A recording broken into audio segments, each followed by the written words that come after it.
por ter aceitado tão rápido o convite.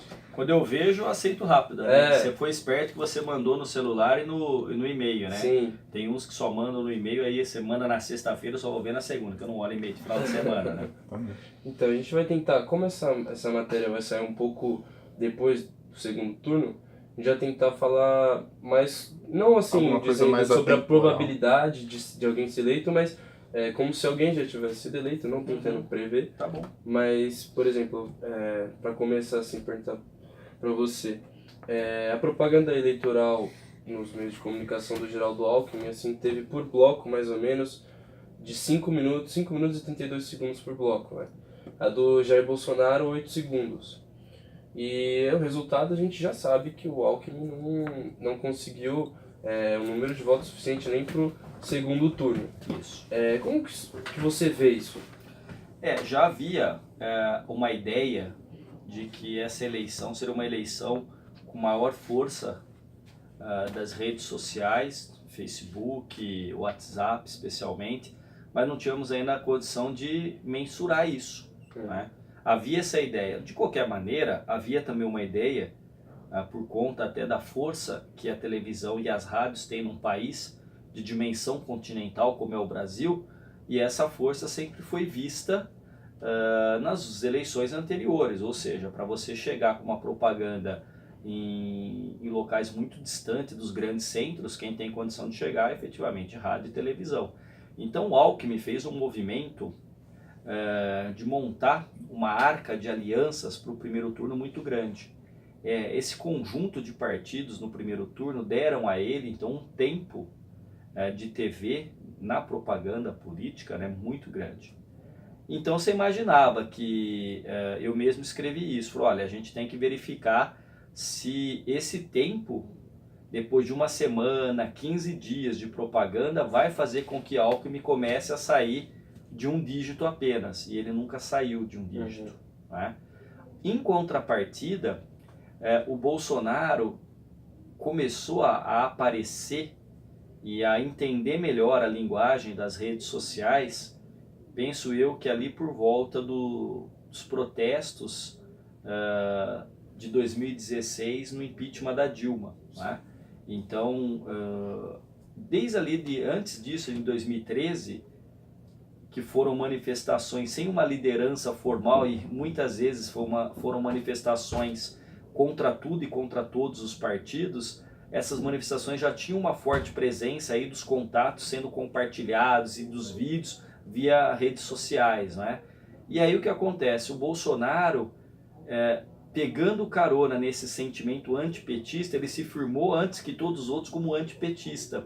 E aí ele teve uma vantagem enorme. Ele não só era antipetista, como ele era aquele que melhor conseguiu trabalhar dentro das redes sociais. Então essa linguagem das redes sociais, que é uma linguagem basicamente superficial, em termos de conteúdo e de forma, uma linguagem assentada na construção dos memes e daquela ideia de lacrar, né, de fazer a lacração e tudo mais. Então o Bolsonaro e aqueles que eu penso serem os jovens que estariam ali junto com ele conseguiram sempre montar, fazer o recorte, editar e construir nessa imagem. Isso deu muito certo. Então perceba-se que muitos dos ataques que o Bolsonaro sofreu no primeiro ou no segundo turno passaram a ser desconstruídos ou até objeto de ridicularização nos memes que fizeram. Então assim, eu até já falei com os meus alunos, eu falei assim, olha, vamos colecionar aí esses memes do Bolsonaro que dá para escrever alguma coisa a partir disso. E o que acontece? É um custo zero. Porque a maioria desses memes não tinha um marqueteiro. Porque se pensar na eleição de 2014 com a Dilma, nas eleições do Lula, pagou-se milhões e pagou-se milhões para os marqueteiros, inclusive de caixa 2, né? Com dinheiro. Então assim, um volume, e o Bolsonaro fez uma propaganda absurdamente barata se comparado com o que os outros gastaram, o próprio Alckmin e tudo mais. Então é nesse sentido que eu tenho chamado essa de uma eleição muito paradigmática. Por que paradigmática? Porque você precisava de partido e de estrutura para ganhar. Bolsonaro não teve isso. Você precisava de tempo de TV para ser conhecido, para informar o eleitor e para construir uma possibilidade de aceitação e de voto. Bolsonaro também não teve nada disso.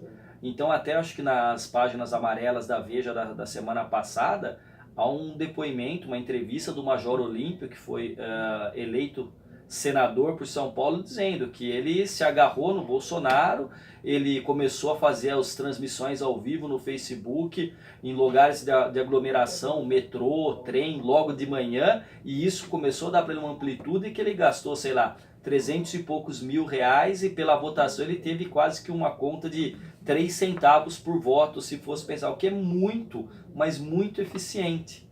Então, assim, ninguém ia imaginar, antes disso se iniciar, que a TV ficaria num plano tão inferiorizado se comparado, por exemplo, ao WhatsApp ou às redes sociais. Fora isso, a quantidade de fake news que foram construídas, e aí não tem campanha mais ou menos, todas em maior ou menor grau se utilizaram disso.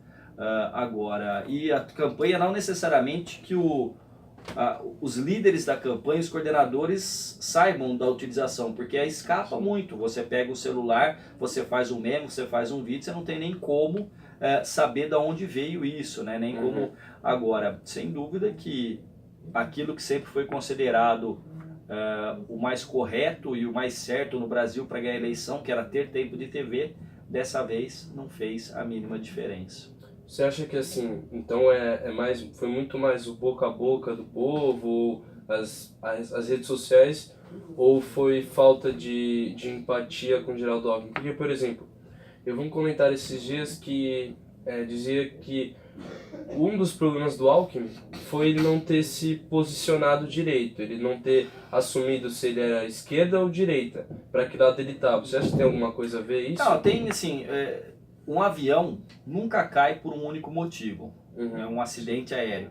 Então um presidente nunca é eleito ou perde por um único motivo, são vários. Então assim, o Alckmin primeiro, ele é uma figura política central no PSDB.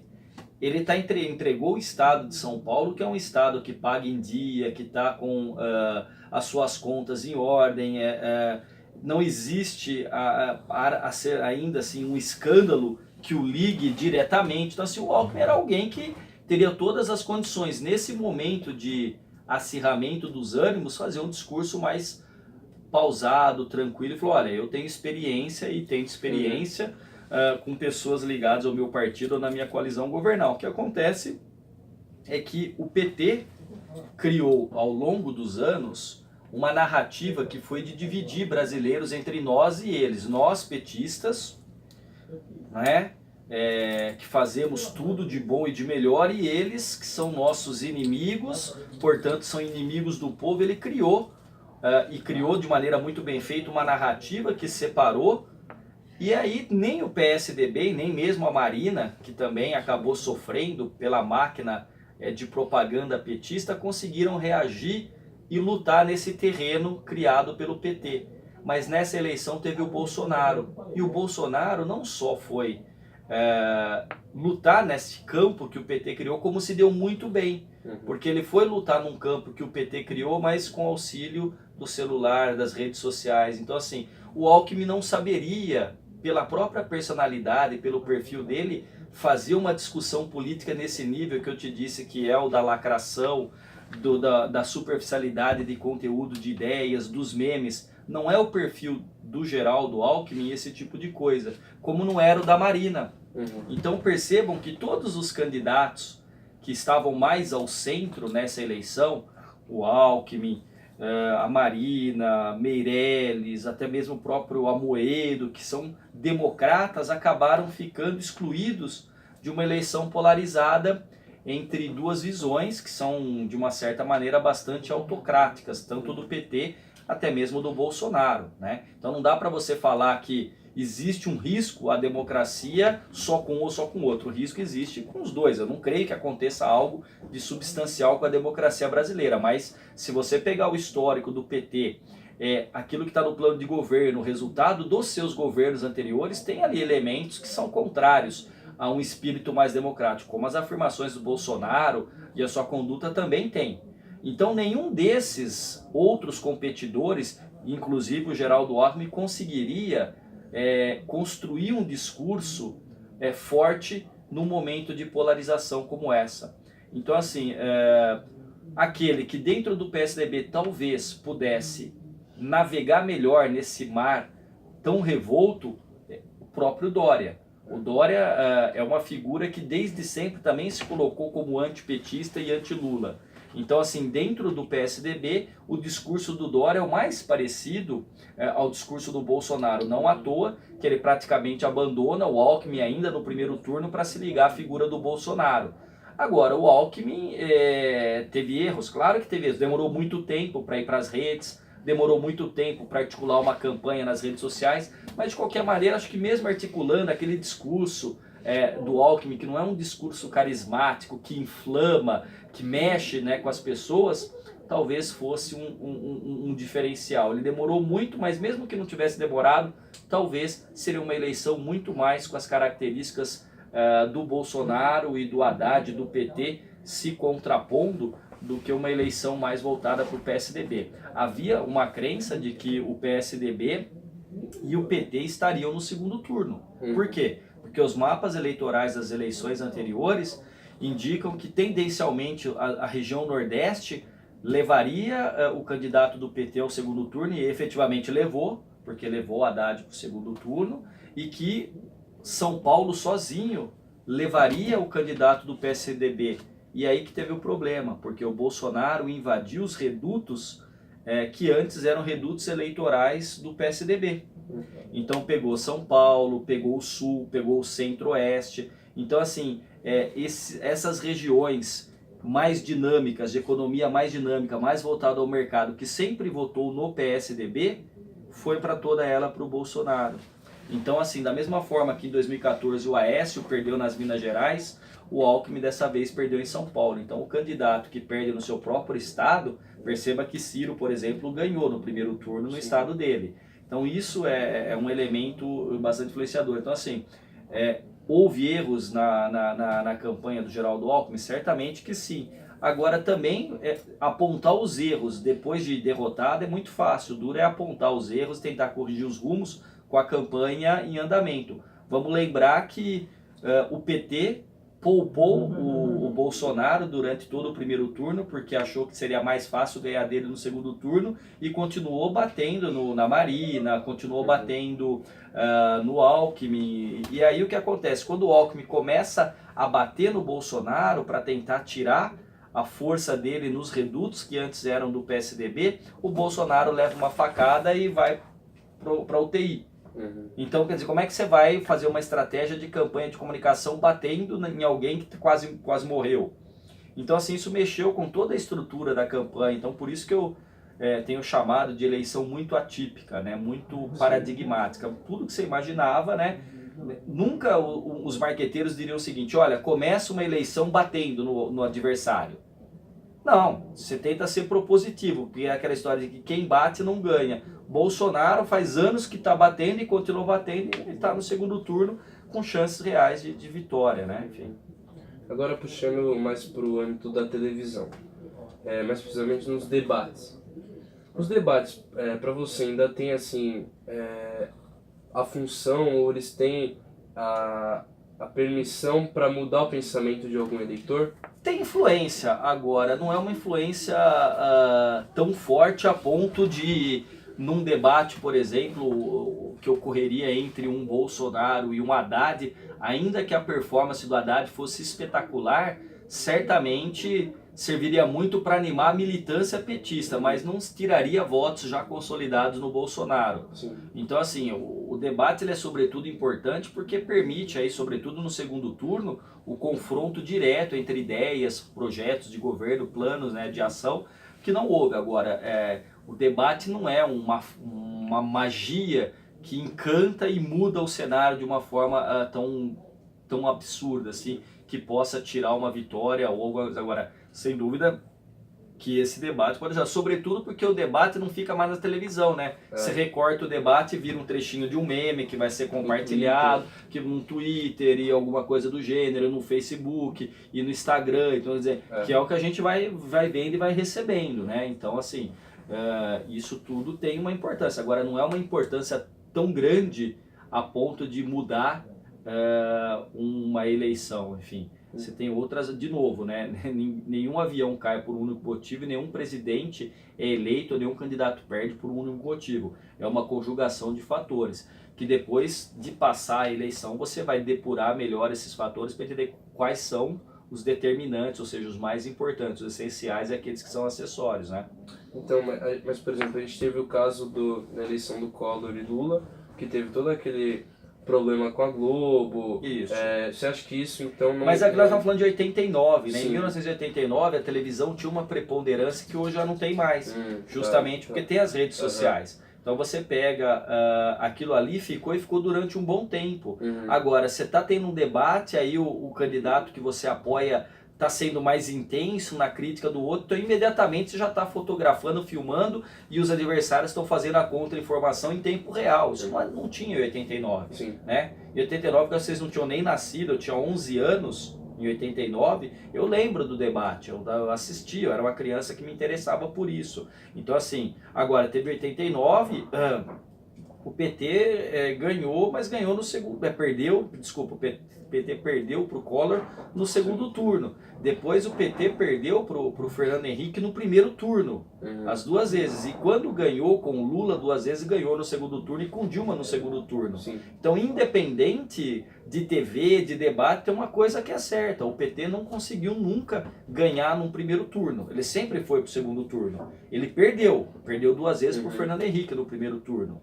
Então, é uma questão assim que tem outros valores que não são tão claros, que estão na cabeça do eleitor, né, na perspectiva do eleitor, que acabam se sobressaindo em relação, por exemplo, à força do debate. Então, claro, teve uma importância. Se você pegar e entrar no YouTube, você vai ver um debate clássico, se eu não me engano, do Kennedy com Nixon, não sei se é isso, tem que olhar, procurar lá no YouTube.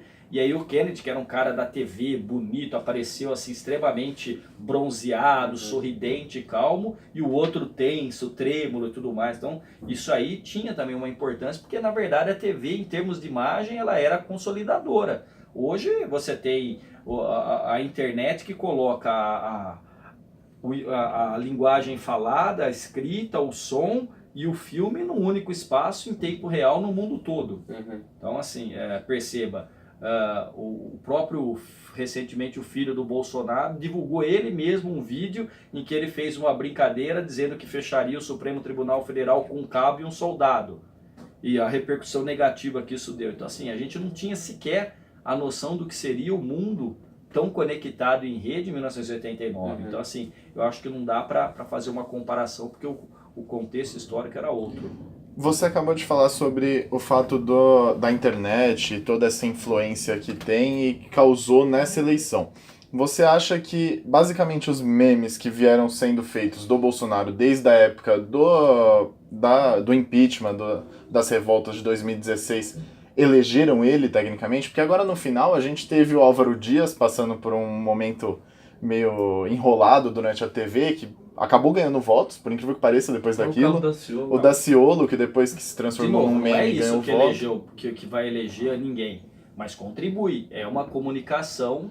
Veja só, você vai fazer uma discussão sobre a prisão do Lula, se ele foi preso injustamente, justamente, se o Moro está certo, se o Supremo está errado. Tudo uma discussão aí que você leva dias fazendo, você vai escrevendo artigos, textos. Eu mesmo escrevi um monte, tenho até um livro já de tanta coisa que eu escrevi. Aí você recebe no seu celular, uma foto, aparece o Bolsonaro lendo o jornal, os filhos mexendo no celular, e aí está escrito assim: quem é que pode tomar café da manhã com os filhos porque não está preso? 3 pontinhos. Quer dizer, isso aí é muito mais contundente do que toda a crítica. Às vezes o cara fala, olha, é o seguinte, com todos os problemas que eu posso, as bobagens que eu falo, mas eu tô aqui, ó, depois de uma facada, tomando café da manhã junto com os meus 2 filhos em família. O Lula tá preso. Aí daqui a pouco vem lá, você chama o irmão do Ciro Gomes, o Cid Gomes, para dar um depoimento de apoio ao PT. Ele pega e, quando começa a gritar o nome do Lula, ele fala assim: Lula tá preso, babaca. Bom, isso vira um meme que eletriza as redes sociais como um dos memes mais provavelmente clássicos dessa aqui, né? O Glória a Deus, do Cabo da Ciolo, é outro. Ele foi buscar os filhos depois do primeiro turno na escola, as crianças pulavam na rua pedindo para gravar e fazer selfie com ele de glória a Deus. Quer dizer, então você imagina, agora não é só isso que elege, né? Pode ter os memes, mas tem a personalidade do candidato, tem o carisma ou não do candidato, né? Tem o momento político, né? Então, assim, o momento político é um momento desfavorável à esquerda e ao PT, que governaram por um bom tempo o Brasil. Então é um momento muito mais ligado a uma oposição a essa esquerda do que a própria esquerda. E nisso o Bolsonaro conseguiu captar esse sentimento. Então, assim, o voto no Bolsonaro, ou seja, aquele bolsonarista, ele tem inúmeras matizes. Não dá para falar, ele só ele é preconceituoso, ele é isso. Não, ele tem quem seja também, mas tem aquele que odeia o PT, tem aquele que não quer a volta do Lula, porque quando os petistas dizem o seguinte, olha, se for eleito o Haddad, em uma semana o Lula tá na rua. Pô, isso é um recado para quem é antipetista de não votar no PT, mas não porque gosta do Bolsonaro. Então você não pode limitar a um único fator como os memes eleger alguém. Agora, contribui. É uma forma de comunicação muito eficiente, viral, que é espalhada numa velocidade enorme e a um custo praticamente zero, né? Porque às vezes nem é a própria campanha que faz, são os apoiadores. Exatamente. Você acha que também a falta de um ícone político como era o Lula, como era o FHC, facilita essa candidatura e esse número tão alto de votos em cima dele?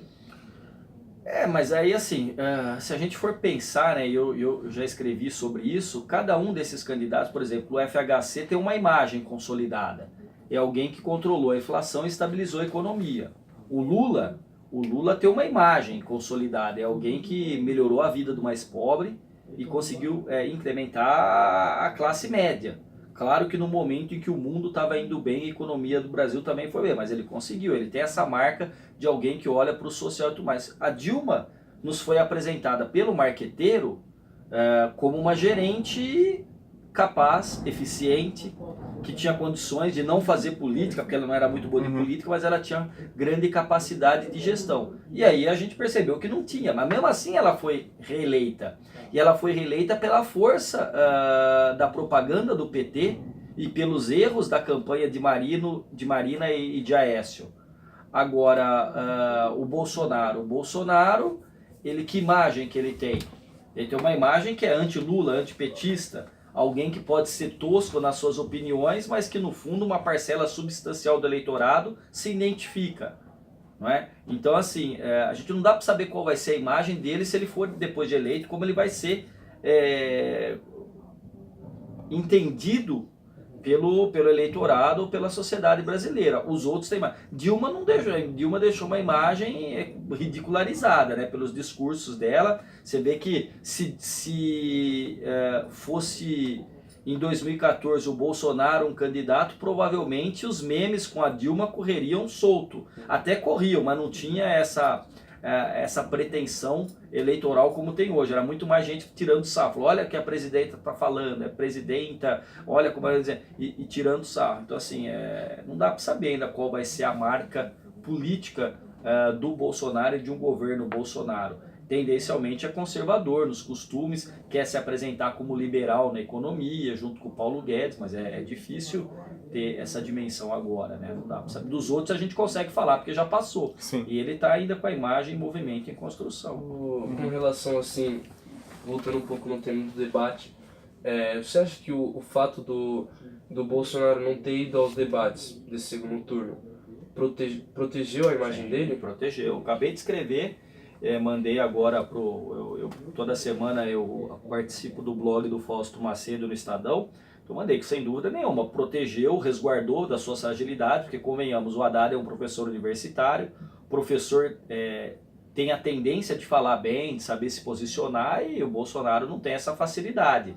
As suas ideias são bastante confusas e tudo mais. Só que também não interessa muito isso pro eleitor convicto dele. Então, assim, não indo aos debates, ele se resguardou. Ele saiu com uma vantagem enorme do primeiro turno. Essa vantagem já não é tão grande agora, então teve algumas movimentações que permitiu que o Bolsonaro caísse e o Haddad subisse um pouco. Não sei se serão suficientes para levar uma vitória do Haddad, eu creio que não, mas não participar ele se resguarda sem dúvida, para que numa campanha você tenta destacar e apresentar os aspectos positivos do candidato e esconder, né, camuflar os aspectos das suas fragilidades e negativos, né?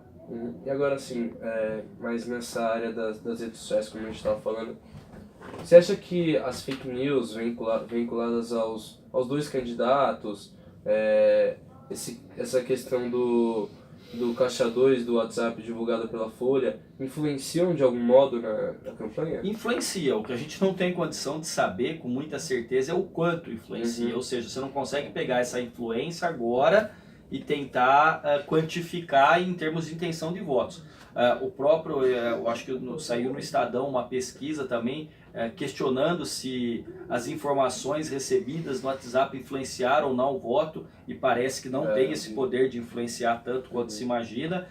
Nos Estados Unidos também foi feita uma pesquisa por uma universidade, não me recordo se é Stanford, eu não sei se foi, enfim, mas já li faz tempo, que mostrava que também depois da eleição do governo Trump não teve uma influência tão forte quanto se imagina. Agora, sempre existe, ajuda a animar. Agora, não dá para saber, tem que fazer isso para não falar bobagem para vocês, há que se esperar um pouco para tentar quantificar, mas também ter uma resposta qualitativa. Então você pega grupos e fala, olha, tal imagem, o que causa para você, influenciaria ou não o seu voto, mas então isso ainda não foi feito. Provavelmente os pesquisadores vão se debruçar sobre isso tão logo essa eleição se encerre. Agora, fazendo uma viagem pelos temas, assim, sobre o tema com relação à linha editorial de um programa de televisão, por exemplo, um jornal. Você acha que você tem uma linha editorial, por exemplo, que fale mais das coisas boas que o Bolsonaro fez, por exemplo, influenciam na opinião do eleitor? Aí que tá, o brasileiro lê muito pouco jornal, o brasileiro lê muito pouco livro, né? Então, assim, o leitor de jornal, geralmente, se ele compra um jornal com uma linha editorial mais clara, é porque ele se reconhece em termos de valores naquele jornal.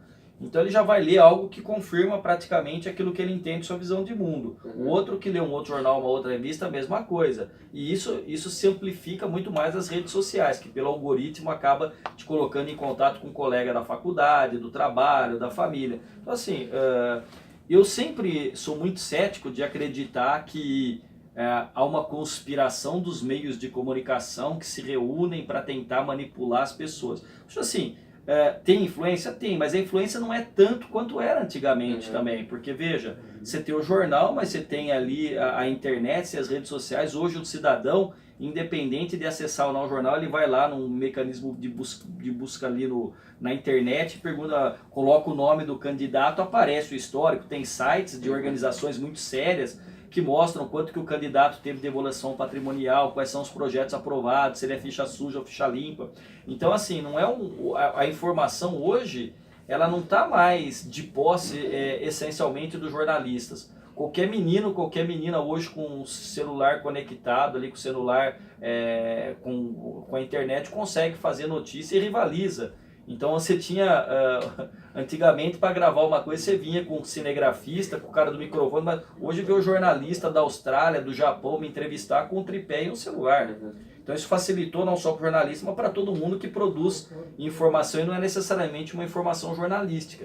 Então assim, que existe a possibilidade dos meios de comunicação, da televisão, dos jornais impressos, das revistas exercerem influência? Claro que exerce. Agora, de novo, não é uma influência tão forte a ponto de fazer ganhar, porque veja, algumas semanas atrás saiu numa revista de grande circulação no Brasil uma matéria de capa falando do Bolsonaro e de questões ligadas à ex-esposa dele. Que influência teve? Nenhuma. A mesma revista em 2014 lança dias antes do primeiro, do segundo turno, matéria bombástica, eles sabiam de tudo, falando do petrolão, que Lula, Dilma, nada, eles foram reeleitos, né? Enfim, então não é uma coisa tão óbvia, né? É muito mais uma mente que divide o mundo entre certo e errado, esquerda e direita e conspiração. Não, a mídia tem seu papel, agora a mídia tem que investigar, tem que informar. Aqueles veículos de comunicação que não são sérios acabam sofrendo crítica, e mesmo aqueles que são sérios sofrem críticas. Hoje a informação, né? Antes você tinha um jornal, o jornal era impresso, você vai no jornal, você está falando numa rádio, a rádio está com a transmissão ao vivo no Facebook, aí depois o que você falou vira um podcast que é distribuído por todo mundo, enquanto eu estou na bancada do Jornal da Cultura, eu estou lá com a Maria Lídia na Gazeta, eu estou teclando e estou falando, meu aluno está comentando, então é uma dinâmica, é outra. Então os meios de comunicação não têm este monopólio tão consolidado de tudo a ponto de influenciar. O eleitor hoje tem várias formas de se informar, se quiser. Então, assim, ler um jornal, quer dizer, se eu pergunto para vocês, eles são estudantes de jornalismo, né? Eu acho que tem a mínima obrigação de ler jornal todo dia. Agora, se pegar o estudante universitário brasileiro, pergunta que jornal que ele lê. Pior que assim, foi feita uma pesquisa há pouco tempo na faculdade mesmo, entre os alunos de primeiro ano de jornalismo, né? Muitos assinavam Netflix, tudo isso não assinavam jornal, por exemplo. Não. Aí você fala assim, não assina o jornal porque tem à disposição na biblioteca da faculdade. Também não vai. Teve uma vez que chegou para falar, professor, tô seguindo sua sugestão. Eu falei, tô lendo o jornal. Eu falei, que jornal que você está lendo? Não, eu tô lendo aquele Metro News lá, aquele metrô que entra. Eu falei, legal. O que você lê? Eu por enquanto tô lendo só a parte esporte. Quer dizer, mas já estava, né? Agora, aqueles alunos que acatam a sugestão desse velho professor diz o seguinte, olha, leia o jornal pelo menos no domingo. Eu assino o jornal, mas eu não consigo pegar fisicamente todo dia. Então eu leio no tablet, mas no domingo eu gosto de tomar o meu café, de ler o jornal, ler o outro jornal, ler as revistas. Então é uma coisa que eu faço desde que eu sou adolescente. Agora, vocês, se puderem ler o jornal, melhora até o texto de vocês, melhora a forma de escrever. Você pegar um texto, por exemplo, como o do Fernando Gabeira, que escreve majestosamente bem, melhora até a sua compreensão do que é um texto e de como escrever. Aí alguns fazem e realmente chega no final do semestre e falam, professor, melhorei muito, passei a entender mais. Agora, é uma questão de hábito, né? Se você não vê o seu pai lendo, você não vai. É aquilo que o Pierre Bourdieu chama de capital cultural.